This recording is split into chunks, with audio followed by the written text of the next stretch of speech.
मित्रों कहते हैं कि मछलियां डूबती नहीं पानी में, तूफान आता नहीं हर शख्स की कहानी में। और वो मंजिल की बात ही कैसे कर सकते हैं जिन्होंने संघर्ष ही नहीं किया जवानी में। बिल्कुल सही कहा है कि मछलियां वो पानी में कभी नहीं डूब सकती, क्योंकि वहीं पे तो वो रहती है, वहीं से तो उनको ऑक्सीजन की पूर्ति होती है। और हर शख्स की कहानी में तूफान नहीं होता है। अगर आपके सामने मुश्किलें हैं तो कहीं ना कहीं ईश्वर ने आपको चुना है कि आप उन मुश्किलों से लड़ो और निकल जाओ। हालातों से जो लड़ता है, जो मेहनत करता है, समस्या का समाधान निकालता है, वो दिन प्रतिदिन मित्रों आगे बढ़ता है। और वो व्यक्ति मंजिल की बात कैसे कर सकता है जिसने संघर्ष ही नहीं किया है, जिसने मेहनत की है। अगर वो मंजिल की बात करे तो अच्छा लगता है। तो बिल्कुल राम राम खम्बा घणी, स्वागत आप सभी का एक बार फिर से लहर पाठशाला पर। मैं दिनेश आजना आप सभी के बीच हाजिर। और आज हम बात कर रहे हैं जो बीएसटीसी की तैयारी कर रहे हैं, बीएसटीसी 2026 की। अब अंतिम समय के अंदर मित्रों मैंने देखा है कि अधिकतर बच्चे कुछ गलतियां कर रहे हैं। 5 ऐसी गलतियां हैं, अगर ये गलतियां आप नहीं करो तो आप भी सिलेक्शन ले सकते हो। आप भले कितने ही होशियार हो, आपके 12th में कितने परसेंटेज बने हैं, भले ही आप 10-10 घंटे पढ़ाई कर रहे हो, 15-15 घंटे पढ़ाई कर रहे हो, मॉक टेस्ट में भी आपके अच्छे नंबर आ रहे हैं, लेकिन अगर ये गलतियां आपने नहीं छोड़ी समय रहते तो कहीं ना कहीं आपको भी पछताना पड़ेगा। बिल्कुल राम राम, स्वागत सभी का। बिल्कुल चलिएगा, बात करते हैं मित्रों। सबसे पहली बात यहाँ पे बात है कि परीक्षण करना है। अब आपको ये चेक करना है कि आप है वो दिन प्रतिदिन है वो सिलेक्शन के नजदीक जा रहे हैं या सिलेक्शन से दूर जा रहे हैं। आप कहोगे सर हम डेली पढ़ाई कर रहे हैं, डेली हमेशा पढ़ रहे हैं, तो कहीं ना कहीं हम सिलेक्शन के नजदीक ही जाएंगे, दूर क्यों जाएंगे? नहीं मित्रों, कुछ लोग दूर भी जा रहे हैं, कुछ तो नहीं, बहुत सारे लोग दूर जा रहे हैं, कुछ ही लोग होंगे जो नजदीक जाएंगे। तो सबसे पहले आपको ये टेस्ट करना है कि अब जैसे जैसे एग्जाम आपका नजदीक आ रहा है, आप है वो सिलेक्शन के नजदीक जा रहे हैं, कॉन्फिडेंस आपका बढ़ रहा है या टूट रहा है, डर लग रहा है। ठीक है, कैसे पता चलेगा? तो देखो, एक नॉर्मल सी धारणा ये होती है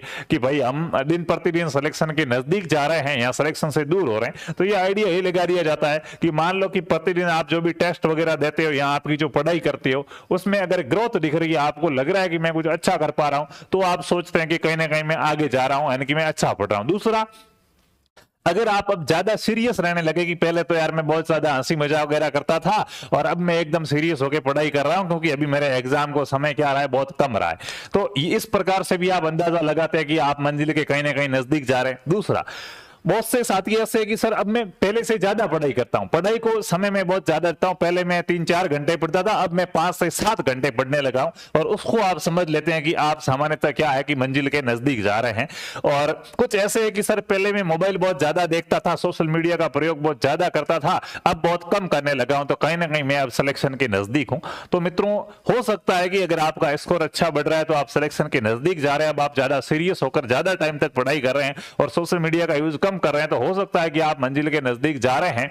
लेकिन मित्रों क्या है, इतना ही काफी नहीं है, इसके अलावा भी आपको बहुत सारी चीजें ऐसी क्या है करनी पड़ेगी जो कहीं ना कहीं आपको क्या है सिलेक्शन पर लेके जाएगी। ठीक है, मुझे एक प्रॉब्लम है, तेरी प्रॉब्लम की बात बाद में करेंगे, पहले सभी की प्रॉब्लम की अपन बात करने वाले हैं। ठीक है, तो फालतू बीच में रोना धोना नहीं है। क्लियर है बात? क्लियर है। अब बात करते हैं कि सर 5 ऐसी कौन कौन सी गलतियां। तो पहली गलती है कि आप ये टारगेट कर रहे हैं कि 20 मई को मेरी परीक्षा है, उसको मान के आप टाइम टेबल बना रहे हैं, पहले ही आप गलत हो, सिलेक्शन से बाहर होने की आप लक्षण है आपके ये। क्यों? अगर आप ये टारगेट कर रहे हो कि आपकी परीक्षा 20 मई को है और अभी 1 महीना बाकी है, तो आप मित्रों बिल्कुल क्या हो, गलत हो। सर परीक्षा 20 मई को नहीं है क्या? परीक्षा आपकी 20 मई को ही है और इसी को टारगेट करके आप ये सोच रहे हो कि 1 महीना है, तो आपके पास पढ़ने के लिए 1 महीना नहीं है, पढ़ने के लिए अब आज से मात्र 20 दिन रहे हैं। जी हां, आप कहोगे सर डेट वाइज तो मैं गिनती करूं तो 1 महीना रहा है, 1 महीना नहीं रहा है, 20 दिन आपकी पढ़ाई को सिर्फ रहे हैं।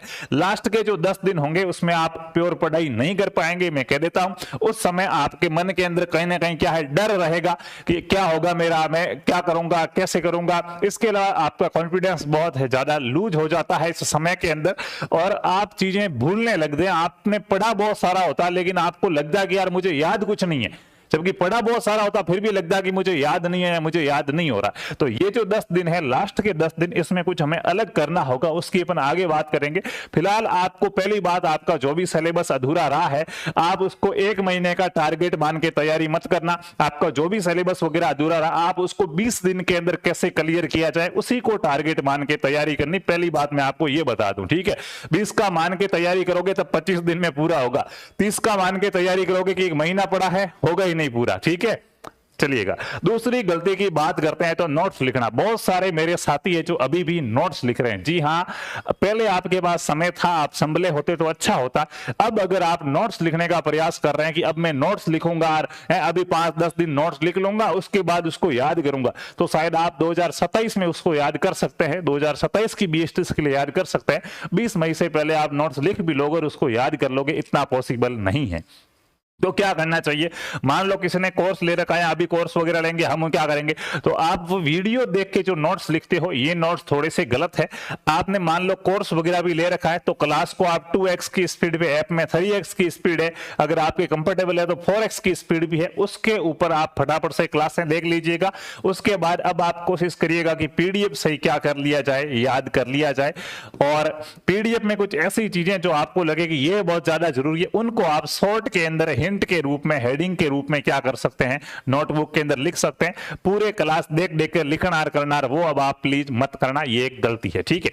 दूसरी बात, अब आप अगर शॉर्ट नोट्स नहीं बना रहे हैं तो भी कहीं ना कहीं आप गलत कर रहे हैं, ठीक है। चलो नोट्स लिखने नहीं है, लेकिन शॉर्ट नोट्स जरूर बनाने हैं। मान लो आप कोई भी टॉपिक पढ़ रहे हैं या कहीं से क्लास भी देख रहे हैं, आपने उसका शॉर्ट मटेरियल नहीं लिखा कि इस क्लास से मुझे क्या क्या चीजें याद करने वाली, वो आपके पास नहीं है। दैट मीन्स आपको वो क्लास, अगर मान लो कोई चीज आप भूल जाते हो तो दोबारा क्लास देखोगे तो ही याद आएगी, वरना नहीं आएगी। तो इतना समय नहीं है कि आप एक एक क्लास को 3-3 बार 5-5 बार देखोगे। तो पेन और कॉपी हाथ में रखिएगा, कोई भी क्लास देखो, आप तुरंत ऐसी चीज जो आपको लगेगी ये मेरे याद करने की, इसका मुझे रिवीजन करना चाहिए, वो आप शॉर्ट नोट्स है वो रिवीजन के लिए जरूर से जरूर तैयार करें। ये आपके सिलेबस कंप्लीट करने के अंदर, आपके सिलेक्शन के अंदर बहुत ज्यादा महत्वपूर्ण भूमिका निभाएंगे।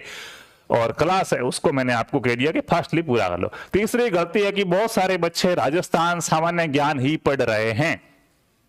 क्या राजस्थान का जीके पढ़ना BSTC में सफलता का प्रतीक है?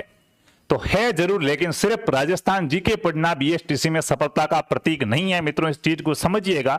बहुत सारे हैं जो कह रहे हैं मेरा तो जीके कमजोर है, मुझे तो मानसिक योग्यता है वो अच्छे से आती है, शिक्षण अभिरुचि आती है, हिंदी इंग्लिश भी, मैं इंग्लिश नहीं आती, हिंदी भी आती, लेकिन यार जीके नहीं आता। जीके ये मैं रीजनिंग की प्रैक्टिस बाद में कर लूंगा, मैं शिक्षण अभिरुचि का टेस्ट बाद में दे दूंगा, है मैं पहले जीके याद कर लेता हूं, और पूरा दिन जीके की किताब लेके बैठे रहे। मित्रों, आप समझो, क्या पूरे दिन राजस्थान जीके पढ़ना एक सही रणनीति है? बिल्कुल भी नहीं है। आप सभी को पता है कि अभी लास्ट टाइम में हमें सभी सब्जेक्ट को इक्वली लेके चलना पड़ेगा, सभी को एक बराबर सा टाइम देके चलना पड़ेगा, क्योंकि वेटेज सबका बराबर है। आप देखिएगा कि मानसिक योग्यता से परीक्षा में 50 क्वेश्चन आने वाले, टीचिंग एप्टीट्यूड से भी 50 आएंगे, और जीके से भी 50 आएंगे, हिंदी इंग्लिश से भी 50 आएंगे। तो भाई जीके पूरे दिन पढ़ोगे तो भी क्वेश्चन तो 50 ही आने वाले हैं। जीके ये जरूर है कि जीके बहुत ज्यादा बड़ा है, तो कौन सी चीज पढ़नी कौन सी नहीं पढ़नी, इसके लिए मैंने वीडियो डाल रखा है कि जीके में कौन कौन से मोस्ट टॉपिक है और पिछले साल कितने कितने क्वेश्चन पूछे गए, वो वीडियो आप देख लो, उसके अकॉर्डिंग पढ़ो। बाकी मानसिक योग्यता के 50 वर्ष आएंगे, जितना आप टाइम जीके में वेस्ट करोगे, अगर उतना ही मानसिक योग्यता में लगाओगे तो यहां से आपके 50 में से 50 सही होने की संभावना है। शिक्षण अभिरुचि में आप कर सकते हो। हाँ, अगर आपकी मेंटल एबिलिटी और शिक्षण अभिरुचि बहुत अच्छी हो चुकी है तो आप जीके को बहुत ज्यादा टाइम दे सकते हैं। फिर मान लो बाकी वालों आप 2-2 घंटे पढ़ो और जीके को 3 घंटे पढ़ो तो भी चलेगा, लेकिन बाकी वाले जो मानसिक योग्यता, टीचिंग एप्टीट्यूड, यही अच्छे नहीं है और जीके के पीछे पड़े हो, तो जीके का सिलेबस अथाह है, समंदर है जीके। प्रश्न कहीं से भी पूछा जा सकता है जीके के अंदर, और जरूर नहीं कि वो चीज आपने पढ़ी हुई होगी, आपने हो सकता है उस चीज का नाम तक नहीं सुना हो, आपको ये तक पता न चले कि ये कौन से टॉपिक में आता है, कौन भूगोल में आता है, कला संस्कृति में था, हो सकता है इतना ही पता नहीं चले और वहां से भी प्रश्न आ जाए। तो जीके के सिलेबस का कोई पार नहीं होता, इस चीज को आप समझिएगा, ठीक है।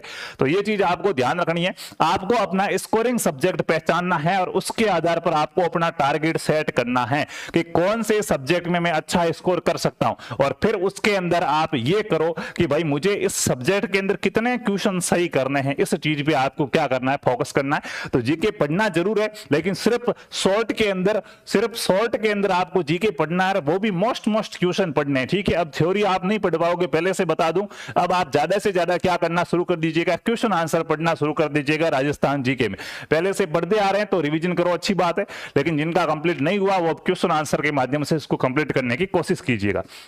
हमारे साथ जुड़ के अगर आप जीके की तैयारी करना चाहते हैं, अपनी 3 गलतियां हो चुकी है। आगे अपन बात करें उससे पहले बता दूं कि हमारे साथ जुड़ के आप राजस्थान जीके को बहुत बेहतरीन करना चाहते हैं, मैं ये दावा करता हूं कि बीएसटीसी के एग्जाम में जो राजस्थान जीके के 50% पूछे जाते हैं उसमें से 40 क्वेश्चन हमारे इस बैच से होंगे। ये मैं आपको एग्जाम के बाद बता भी दूंगा, ठीक है। 40 क्वेश्चन इसी बैच से आने वाले।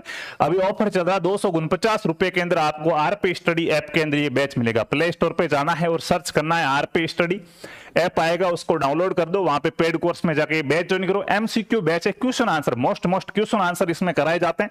लिखने का टाइम नहीं है, पीडीएफ प्रिंट करवाने का ऑप्शन है, पीडीएफ डाउनलोड करो, उसको आप ई मित्र पे जाके क्या करो, प्रिंट कराओ और बार बार उसका रिवीजन कराओ। और जिसको याद है उसका साथ में क्या हो जाएगा, रिवीजन हो जाएगा। तो ये बैच आप आरपी स्टडी ऐप से ज्वाइन कर लीजिएगा। कोई कहे मेरा एक पूरा सब्जेक्ट ही, 1-2 सब्जेक्ट ही अधूरे है, मुझे थ्योरी बैच अच्छे से ज्वाइन करके समझना है, तो 1-2 सब्जेक्ट के लिए आप पूरा थ्योरी बैच भी ज्वाइन कर सकते हो। बाकी ज्यादा से ज्यादा टेस्ट देने, अगर आपने टेस्ट नहीं दिए तो कहीं ना कहीं आप कुल मिला के अपने आप को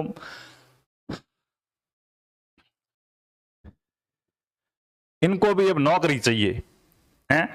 100 बार लिख दिया हेलो हेलो हेलो, कहां जाएगा, खड्डे में गिरेगा क्या? तू गिर, मैं तो नहीं गिर रहा हूं हैं। हाँ, तो अब की बार कमेंट किया तो ये बाकी वाले बच्चे बैठे, इनकी टांगे तोड़ देना, कमेंट बॉक्स के अंदर ही दाब दो, इसको बाहर नहीं जाना चाहिए ये, ठीक है। हाँ, यहाँ अच्छी अच्छी बातें बता रहे हैं, हेलो हेलो जाएगा कहां है? हेलो हेलो नहीं कहते, भूत आ जाते हैं साथ में, ठीक है ना। हाँ, इधर देखो, टेस्ट सीरीज बहुत ज्यादा महत्वपूर्ण है, प्रैक्टिस करना मित्रों बहुत ज्यादा जरूरी, क्योंकि आपने जितना कुछ भी पढ़ा है उसको बहुत अच्छे प्रकार से वापस आउटपुट निकालना बहुत बड़ी बात होती है। तो देखो टेस्ट सीरीज 2 है, ध्यान से समझिएगा प्लीज। गोल्डन टेस्ट सीरीज है, इसमें क्या है, कुल 21 टेस्ट है, 200 प्रश्नों के 21 टेस्ट है, 125 रुपए के अंदर अभी ऑफर चल रहा है, ठीक है। इसमें क्या है आपके कि 17 तो टॉपिक वाइज टेस्ट है, यानी कि प्रत्येक सब्जेक्ट का एक टॉपिक हिंदी का, एक रीजनिंग का, एक टॉपिक कल्चर का, एक जियोग्राफी का, एक हिस्ट्री का, एक पॉलिटी का, उसके बाद एक टॉपिक शिक्षण अभिरुचि का और एक टॉपिक मानसिक योग्यता का। ऐसे करके पूरे सिलेबस का एक टॉपिक लेके 200 क्वेश्चन, फिर वापस अगले वाला टॉपिक सारे का एक टॉपिक लेके 200 क्वेश्चन, फिर वापस अगले का टॉपिक एक लेके 200 क्वेश्चन, ऐसे करके 17 ऐसे टेस्ट है। फिर वापस 4 बार इसका रिवीजन हो जाए। बात करते हैं चौथी गलती की, तो मॉक टेस्ट की। बहुत से ऐसे साथी है जिनको लगता है कि हमारा सिलेबस जब कंप्लीट हो जाएगा तब हम क्या करेंगे, हम टेस्ट लगाएंगे। मित्रों, सिलेबस कभी कंप्लीट नहीं होगा, ये भ्रम है। याद करो उस दिन को जब आपने तैयारी शुरू की थी कि आज से मैं बीएसटीसी की तैयारी शुरू करूंगा। आपने अपने आप से बहुत सारे वादे किए थे कि मैं ये करूंगा वो करूंगा। क्या आप उन वादों पर खरा उतर पाए? नहीं, बीच में ही आप टूट गए, बिखर गए, भटक गए रास्ते से। तो सिलेबस पूरा होने वाली बात तो गप है। जिनका सिलेबस पूरा होता है, बहुत बढ़िया पूरा होता है, वो बच्चे बहुत अच्छे होते हैं, वास्तव में सिलेक्शन उन्हीं का होता है। बाकी वाले तो सिर्फ सरकार को फॉर्म के पैसे देने के लिए आते हैं, ठीक है। तो प्लीज इस चीज को समझिएगा कि आपको लगता है कि सिलेबस पूरा हो जाए उसके बाद मैं टेस्ट देना शुरू करूंगा, दैट मीन्स अब इतना समय रहा। देखो, अब तक आपने अगर झंडे गाड़ने होते तो गाड़ दिए होते, ठीक है। अब तो क्या है, बार बार रिवाइज करो, वही है और कुछ नहीं, ठीक है। तो अभी से आपको टेस्ट देने क्या करने हैं, शुरू करने हैं। अभी से टेस्ट देने शुरू करने, जिनके सब्जेक्ट वाइज है, मतलब जिनके सिलेबस 80% या उससे ऊपर हो चुका, वो गोल्डन टेस्ट सीरीज ज्वाइन कर लो। और जो टॉपिक वाइज टेस्ट देना चाहते हैं, मान लो एक सब्जेक्ट अधूरा है, 2 अधूरे, तो टॉपिक ढूंढ के टेस्ट देना चाहते हैं, उनको भी मैंने बता दिया। विषय परीक्षण करो और टारगेट करो। अब पहचानो कि बीएसटीसी के सिलेबस में जो जो सब्जेक्ट है उसमें से आपका फेवरेट सब्जेक्ट कौन सा है, जो आपको सबसे सरल लगता है, उसकी पहचान करो। सबके लिए एक जैसा नहीं होगा, किसी के रीजनिंग अच्छी होगी, किसी की शिक्षण अभिरुचि अच्छी होगी, किसी का जीके अच्छा होगा, किसी की हिंदी इंग्लिश वाला पोर्शन अच्छा होगा। तो जिसके सरल लगे कि सर मुझे ये सब्जेक्ट बहुत सरल लगता है या ये मेरा फेवरेट सब्जेक्ट है, उस सब्जेक्ट को आपको क्या करना है, पहचानना है और उसकी आपको अच्छे से क्या करनी है, पहचान करनी है। हाँ सर, मेरे बीए के एग्जाम चल रहे हैं क्या, मुझे क्या पता तेरे चल रहे हैं नहीं चल रहे हैं। पहचान करनी है और उस सब्जेक्ट में आप टारगेट सेट करो कि भाई मुझे इसमें से 50 में से 45 क्वेश्चन करने हैं या 42 क्वेश्चन करने हैं, 40 क्वेश्चन करने हैं। ऐसे टारगेट सेट करो कि इस सब्जेक्ट में मैं इतने क्वेश्चन सही कर लूंगा, इस सब्जेक्ट में मैं इतने क्वेश्चन सही कर लूंगा। फिर देखो क्या आप 450 प्लस का स्कोर कर पाते हो, उसके अकॉर्डिंग अपने स्ट्रेटजी। मान लो कम पड़े तो किसी और सब्जेक्ट में गुंजाइश की, यहां मैं अभी भी 2-4 क्वेश्चन ज्यादा सही कर सकता हूं। ऐसे पहचान कर करके सेट करो। बहुत मेहनत लगती, तुम्हें लगे कि जाएंगे एग्जाम देने के सिलेक्शन हो जाएगा, है भ्रम है भ्रम। तपना पड़ेगा, मेहनत करनी पड़ेगी, दिमाग चलाना पड़ेगा कि क्या करूं, कैसे करूं, कहां कमी रह रही है मेरी, किस सब्जेक्ट में कमी रह रही है और उसको कहां पे पूरा करूं। ये सब आपको खुद एनालिसिस करके क्या है तैयार करना पड़ेगा। और पांचवी गलती है कि खुद को कमजोर समझना। बहुत सारे ऐसे साथी है जिनको लगता है कि मेरा सिलेक्शन नहीं होगा, मेरी तैयारी अच्छी नहीं है, या मैं मेरा सिलेबस पूरा नहीं कर पाया हूं, या टेस्टों में मेरे अच्छे नंबर नहीं आ रहे। तो अगर आप सिलेबस पूरा नहीं कर पाए तो पहली बात तो इसके जिम्मेदार तो आप स्वयं हो कि अब तक आपने गलती की, आप अपना सिलेबस पूरा नहीं कर पाए। लेकिन इस रिग्रेट के अंदर, इस पछतावे के अंदर आने वाला एक महीना खराब मत कीजिए प्लीज। चलो पीछे आप नहीं कर पाए बहुत कुछ, तो आपके सिलेक्शन की संभावना वैसे भी कम हो चुकी है। अब आप अगर पछतावा करोगे तो और कम हो जाएगी और ना के बराबर संभावना रहेगी। इससे अच्छा है कि इस एक महीने को बहुत बढ़िया और शानदार तरीके से यूटिलाइज करो आप, कि आप क्या अपना बेस्ट से बेस्ट एक महीने कितनी दमदार तरीके से पढ़ाई की जा सकती है उस तरीके से आप जी जान लगा दीजिएगा। बाकी कॉन्फिडेंस खुद रखिएगा। किसी आपका कोई दूसरा साथी जिसके 90% बने हुए हैं, आपके 70 है, आपको लगे यार इसका हो जाएगा यार मेरा नहीं होगा, तो ऐसा कुछ नहीं होता है। हमारे पास बहुत से ऐसे स्टूडेंट भी आए जिनके 12th में 90% थे और 380 से ऊपर वो नहीं जा सके। और बहुत से बच्चे हमारे पास ऐसे भी थे जिनके बारे में 60-70% थे और 450 प्लस का उन्होंने स्कोर है वो किया है। बस एक ही मेन चीज यही है, सिलेक्शन का राज यही है कि आप अपना सिलेबस है उस सिलेबस को अच्छे प्रकार से समझो, बार बार उसका रिवीजन करो और बार बार क्या करो, प्रैक्टिस करो, अभ्यास करो, टेस्ट दो। ठीक है। फिर भी अगर बहुत ज्यादा डर लगे कि मुझे टेस्ट में भी बहुत ज्यादा डर लग रहा है, मेरा सिलेबस भी अभी तक क्लियर नहीं हुआ, क्या पता कैसा पेपर आएगा, ये सब चीजें अगर आपके ऊपर हावी हो तो आप पिछले वर्षों के पेपर देखना, वहां से आपका कुछ डर खत्म हो जाएगा। आपकी अब तक की जो तैयारी है, इस तैयारी से मान लो कि पिछले साल जैसा पेपर आया था वैसा का वैसा पेपर इस बार आ जाए, तो यहाँ पे आपका स्कोर कितना रहता है। यहाँ पे अगर आप 450 प्लस के आसपास स्कोर कर पा रहे हो, दैट मीन्स आपके सिलेक्शन के क्या है अच्छे चांस है या नहीं ये तो मैं नहीं कह सकता, लेकिन तैयारी आपकी अच्छी है कि आप पिछले पेपर को अगर ध्यान में रखो तो इतना फाइट है वो कर सकते हो। ठीक है। तो प्लीज क्या है बढ़िया अच्छे प्रकार से आप पढ़िएगा और शानदार तरीके से अपनी तैयारी कीजिएगा। और भी आपका कोई डाउट है और भी बीच बीच में मैं आपको गाइड करने के लिए आता रहूंगा, तो आप चैनल है इसको सब्सक्राइब जरूर कर लीजिएगा जो भी नए साथी वगैरह है, और टेलीग्राम चैनल है लहर पाठशाला, इसको भी आप क्या कर लीजिएगा, ज्वाइन कर लीजिएगा, वहां पे भी आपको सूचना मिल जाएगी। बाकी कोई छोटा मोटा अपडेट होगा तो वो इंस्टाग्राम पर भी आपको दे दिया जाएगा, तो इंस्टाग्राम पे भी आप मुझे क्या है फॉलो है वो कर सकते हैं। ये इंस्टाग्राम की आईडी रहेगी और ये टेलीग्राम की आईडी रहेगी। बढ़िया अच्छे प्रकार से जुड़ के क्या करो तैयारी करो। अब आपका डाउट है, अब जो आए थे ना कि मेरे ये समस्या है, मेरे छाड़ा हो गया, मेरे ये हो गया, अब आओ तुम। ठीक है। हाँ सर टेस्ट सीरीज कर दी है, अब क्या करूं। टेस्ट सीरीज कर दी है, टेस्ट सीरीज में क्या 600 में से 600 आए थे, नहीं आए, 450 आए थे, 500 आए थे, तो वो 100 नंबर कहां पे कटे, उन क्वेश्चनों को चेक कर कि मेरे ये प्रश्न गलत हुए थे, उनको याद कर। ठीक है। और जो पढ़ा उसका बार बार रिवीजन। बिल्कुल। सर मेरे बीए के एग्जाम चल रहे हैं तो मैं क्या करूं, कुछ नहीं करना है। हाँ दोनों को मैनेज करो। बीए कौन सी बड़ी टॉप है, तुम पढ़ते तो एक रात हो सीरीज। ठीक है। हाँ तो एक दिन अगर बीए वाला पढ़ लोगे तो काले नहीं पढ़ोगे। पीवाईक्यू टेस्ट सीरीज में 2025 के ऐड कर लो, 2025 के यूट्यूब पे मैंने सोल्व करा दिए। ठीक है। मेरे जीके वो हिंदी कमजोर है, 2 सब्जेक्ट कमजोर है, दैट मीन्स आप सिलेक्शन से बाहर हो। कोई भी एक सब्जेक्ट कमजोर है तो उसकी भरपाई आप दूसरे सब्जेक्ट में कर सकते हो। जैसे मान लो बहुत से बच्चे कहेंगे कि मेरी इंग्लिश कमजोर है, तो इंग्लिश के क्वेश्चन कितने आने, 20 क्वेश्चन आने, तो 20 में से 5 क्वेश्चन तो वैसे ही नेगेटिव मार्किंग नहीं है, आप तुक्के से सही कर लोगे। हाँ अब वैसे आपको इंग्लिश आती होती तो कितने कर लेते, 10 क्वेश्चन कर लेते, इससे ज्यादा तो वैसे ही कोई नहीं, 12 क्वेश्चन हाइएस्ट, 15 क्वेश्चन हाइएस्ट कोई तोप हो तो। ठीक है। तो सीधी सी बात है, जिनका इंग्लिश पहले से अच्छा रहा वो अच्छा स्कोर कर पाते, बाकी यही कर। तो 5 क्वेश्चन का टारगेट रखो कि इंग्लिश बिल्कुल भी नहीं आती तो 5 क्वेश्चन कैसे भी करके सही हो जाने चाहिए, उसके बाद आगे तुक्के मारेंगे। मतलब 20 में से 5 तो परफेक्ट सही होने चाहिए, बाकी तुक्के मारेंगे, 2-3 तुक्के लग जाएंगे। अब ये जो कम पढ़ रहे हैं कि भाई 8 क्वेश्चन ही सही हो रहे हैं, मेरा 15 क्वेश्चन सही होते ठीक रहता, तो ये जो 5-7 क्वेश्चन आपके कम पढ़ रहे हैं, ये क्वेश्चन किसी दूसरे जो आपका फेवरेट सब्जेक्ट है उसमें और स्कोर बढ़ाने की कोशिश करो कि इसकी भरपाई में वहां करो। अब जीके भी कमजोर है, मतलब 50 क्वेश्चन सीधे गए, ये नहीं आते आपको। हिंदी कमजोर, 30 क्वेश्चन गए, 80 क्वेश्चन सीधे गए, तो फिर कुछ नहीं हो सकता है। तो 2 सब्जेक्ट कमजोर है मतलब गलत हो आप। गोल्डन टेस्ट सीरीज में 411 आ रहा है, अच्छा है लेकिन कम है, फिर भी बढ़ा हुआ आप आगे स्कोर। ठीक है। टीचिंग एप्टीट्यूड की क्लास कब होगी, टीचिंग एप्टीट्यूड की क्लास क्या है। हाँ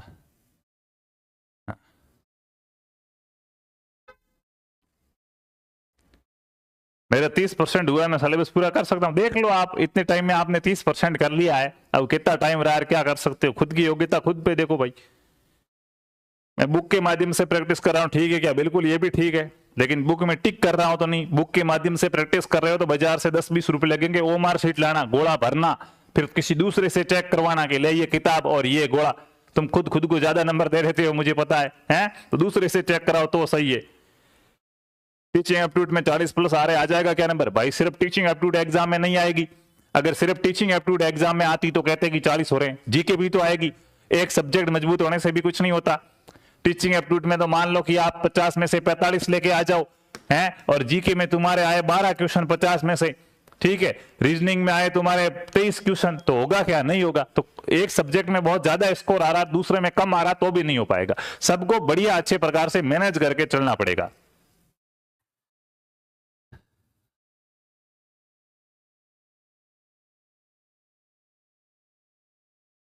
हाँ,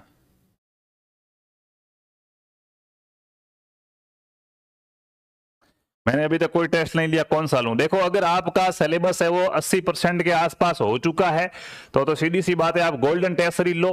बहुत से ऐसे बच्चे भी आएंगे जिन्होंने पढ़ाई नहीं की है पूरे साल, उनको जोर आएगा ये टेस्ट देते, पसीना आएगा, मैं कह रहा हूं, क्योंकि इसमें वो क्वेश्चन डाले हुए जो एग्जाम में आने वाले हैं।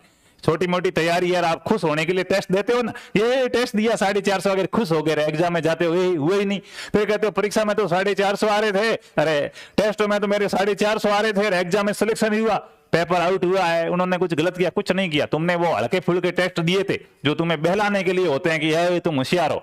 इसके अंदर बढ़िया अच्छे अच्छे क्वेश्चन डाल रखें तो बहुत से अच्छे कहेंगे नहीं बहुत हार्ड है, ये अच्छी नहीं है। क्यों? क्योंकि उनको पसीना आता है, जोर आता है ये टेस्ट देने के अंदर, ठीक है। बाकी बढ़िया अच्छे प्रकार से आप 80% सिलेबस हो चुका तो ये दो। तो चलिए चलते हैं। और भी कोई आपके डाउट हो तो आप कमेंट जरूर कर दीजिएगा। बाकी नेगेटिव लोगों से दूर रहिएगा प्लीज। मैंने अभी भी कुछ कमेंट देखे, कुछ कह रहा मेरा ये हो गया मैं क्या करूं, ये हो गया मैं क्या करूं। तुम्हारे कुछ नहीं हो सकता, जो पढ़ेगा वो तो सब कुछ कर लेगा। मित्रों सच बताओ, सही है कि नहीं है?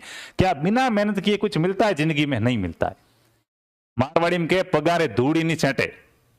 अगर आप एक जगह बैठे रहोगे तो आपके पैरों के धूड़ भी नहीं चिपक सकती, उसके लिए भी चलना पड़ेगा। चलोगे तो धूड़ चिपकेगी पैरों के, तो वो चीज है, समझो उस बात को, मेहनत तो करनी पड़ेगी, ठीक है। तो चलिए चलते हैं मित्रों, धन्यवाद।